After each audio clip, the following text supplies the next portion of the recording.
Quest, que é uma pesquisa que mostra a dificuldade do presidente Lula de quebrar a polarização do país. Ainda por cima, há perdas, sim, substanciais em relação à popularidade. Esse é o principal tema.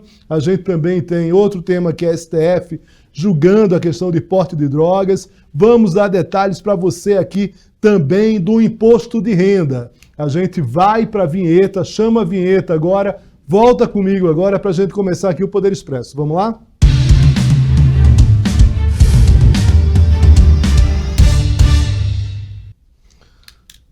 Muito bem, a pesquisa Quest, divulgada nesta quarta-feira, levantou a avaliação dos brasileiros sobre o trabalho do presidente Luiz Inácio Lula da Silva.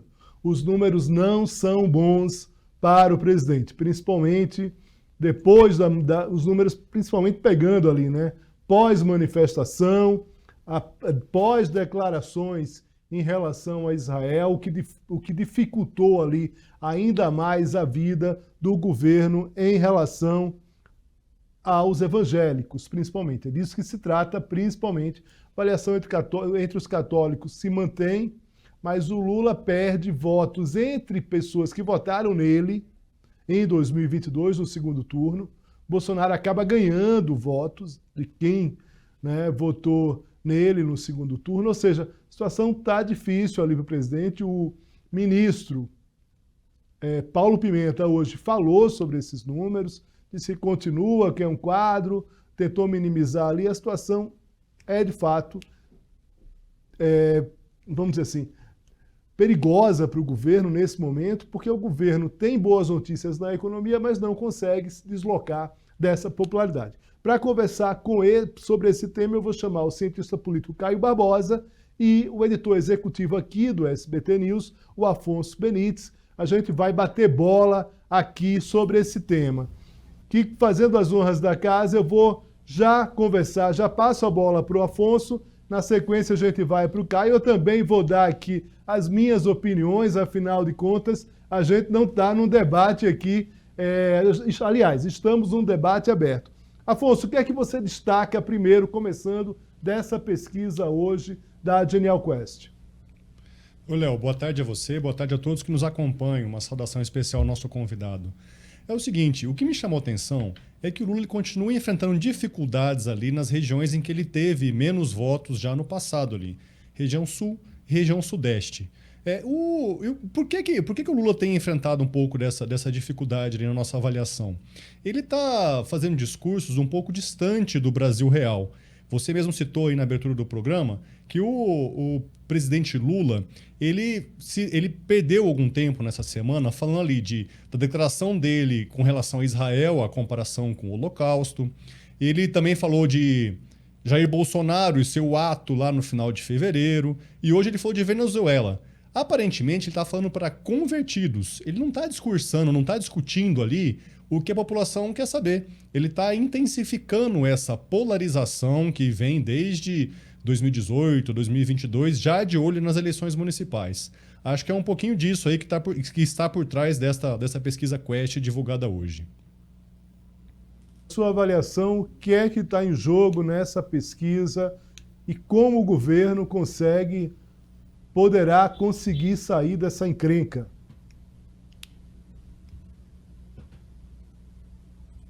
Acho que a gente teve um probleminha aqui. Caio, está me ouvindo? Oi, estou ouvindo. Oi, vamos lá, por favor. Caio, vou repetir a pergunta aqui. Quais as principais destaques, quais os principais pontos que você destaca aqui nessa pesquisa da Genial Quest? Boa tarde, Leonardo. Boa tarde a todos. Eu acho que, com certeza, não é uma boa notícia para o governo Lula, mas também não é um fim do mundo, né? Se você olhar os números, na verdade, a aprovação, ela bate o mesmo índice, né, de abril do ano passado, então não é o menor nível. O que realmente bateu o recorde foi a desaprovação, né, que chegou ao número de 46%. Então, com a aprovação de 51%, o governo ainda pode respirar que ele ainda mantém uma maioria que aprova o governo. Mas, realmente, esses números são os piores que ele já apresentou desde o início do governo, ou seja, acabou a lua de mel do eleitorado, né? Já passou mais de um ano desde que o governo Lula começou, então as pessoas começam a cobrar um pouco mais de resultados, né?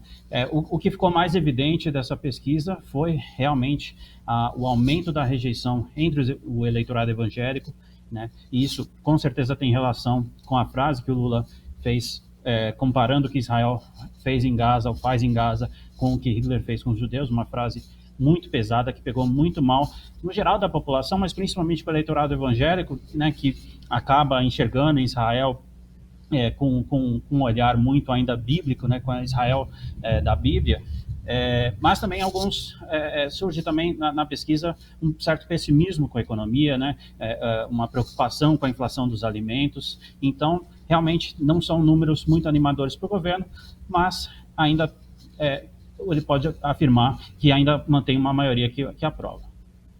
Tudo bem, Afonso. O detalhe aqui, Afonso, é que o Caio falou aí, eu acho que é importante que a gente pontue, é o seguinte: a economia de fato vem mostrando bons números, né?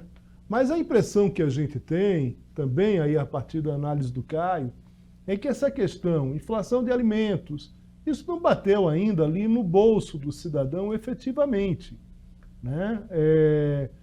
Na própria mesa do cidadão de forma efetiva. Então, assim, o que a gente poderia ter seria uma expectativa positiva em relação a questões econômicas. Porque quem está acompanhando o cenário econômico, Brasília, São Paulo, pessoas ali que estão mais atentas a esse cenário, que não é um cenário que a pessoa precise, né, a população precisa estar ligada nisso, não. A população tem que sentir de fato no bolso. É isso que interessa. Do ponto de vista da conversa de Brasília, das conversas de investidores de São Paulo, Bolsa, não sei o quê, enfim, empresários, essa conversa é uma conversa de um mundo importante, mas de um mundo que não chega ali na ponta em relação a esse cidadão.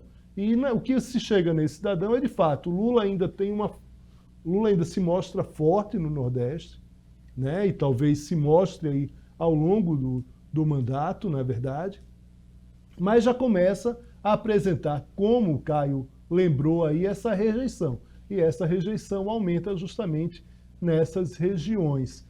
Queria saber um pouco, Afonso, como é que você imagina que o governo pode começar a tratar? Eu estou te perguntando isso pelo seguinte: a impressão que a gente tem, vendo e lendo os cenários e conversando com pessoas do governo, é que parece que a avaliação de quem está no governo é uma avaliação diferente dos números da pesquisa.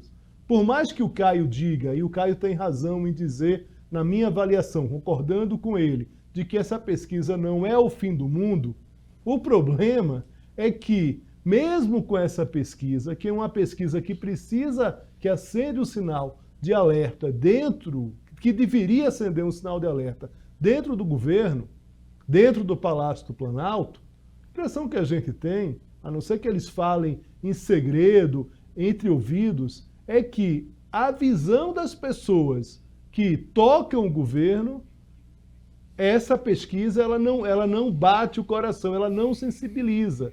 E a toada segue a mesma, como Afonso disse no início aqui, o presidente Lula fazendo discursos que não é necessário, que não está ligado diretamente às questões nacionais. E trazendo sempre para o debate essa polarização em relação ao Bolsonaro, Afonso.